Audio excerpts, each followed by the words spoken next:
There ain't even a scar.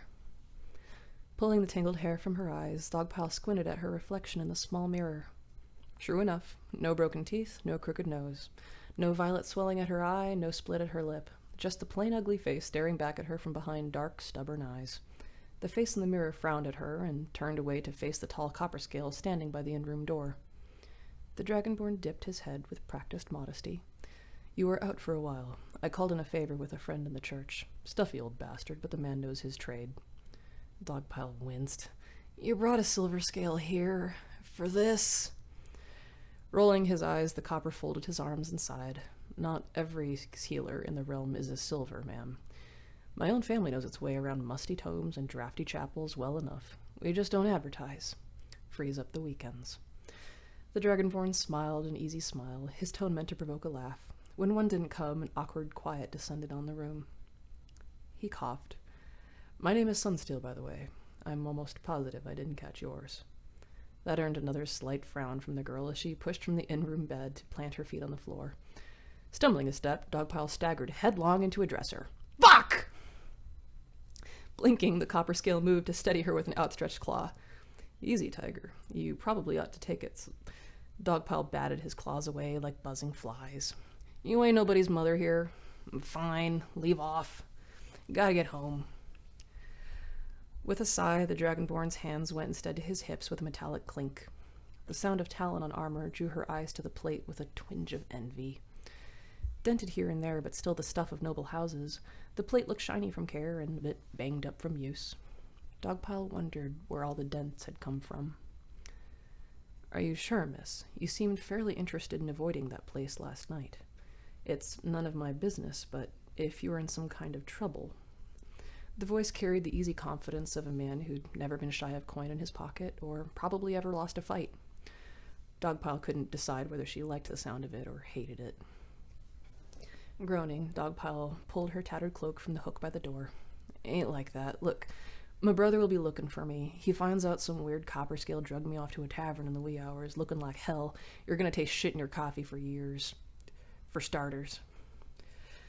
Heavens forbid.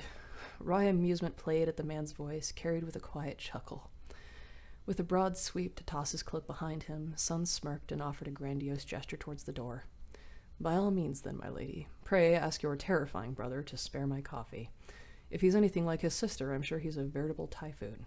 Best of luck in your future ill-advised pursuits. Dogpile paused, eyes narrowing on the smirking man.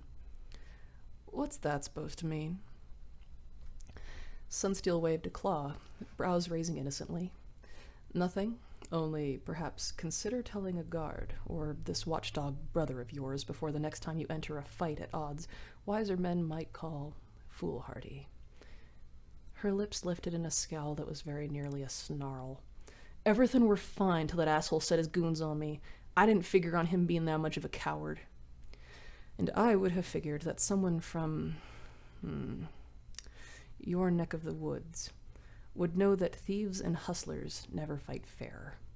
You're lucky to be alive, you know that. I don't know what would have happened if I hadn't... Face flushed, the girl's voice cut him off. The first punching syllables nearly shook the paintings on the wall. That's right, you don't know. She paused for breath and muttered a frustrated grunt that was almost a growl. You don't know why I were there. You don't know what happened or what would have happened. You don't know what it's like living there, so you can quit pretending right here and now, because the last thing I need is life lessons from some high-born pretty boy with more money than brains.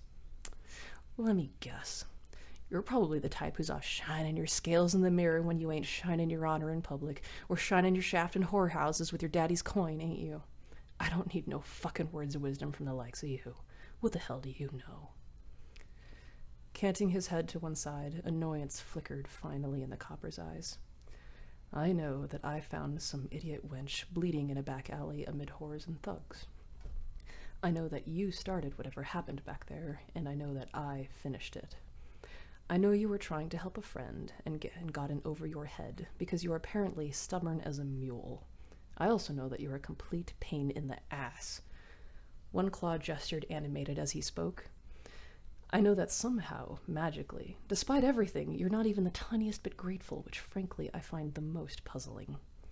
More than a little teeth showed as white fangs clipped off the edges of his words.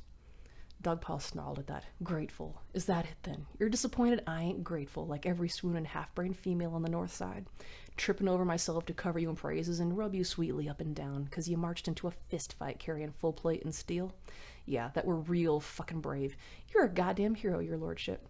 You can add this one to your fucking book of deeds. Is that what you want? Jaw jutting out, she stood close enough now she could smell the oil on his armor, the rosy perfume in his clothes, and the faint twinge of acid that all Copperscales carried on their breath. The copper worked his jaw slightly. Sort of. The girl stared at him a while, her hard eyes narrowed on his face, never taking that single step back the smaller races usually took for comfort, never shying away from the visage of scales, horns, and teeth that seemed to make humans so uncomfortable. Instead of fear or even awe, she seemed to be weighing something in her mind, some inner debate that threatened to end in fire. The kiss the girl planted on him came from nowhere, hard, fierce, and breathless.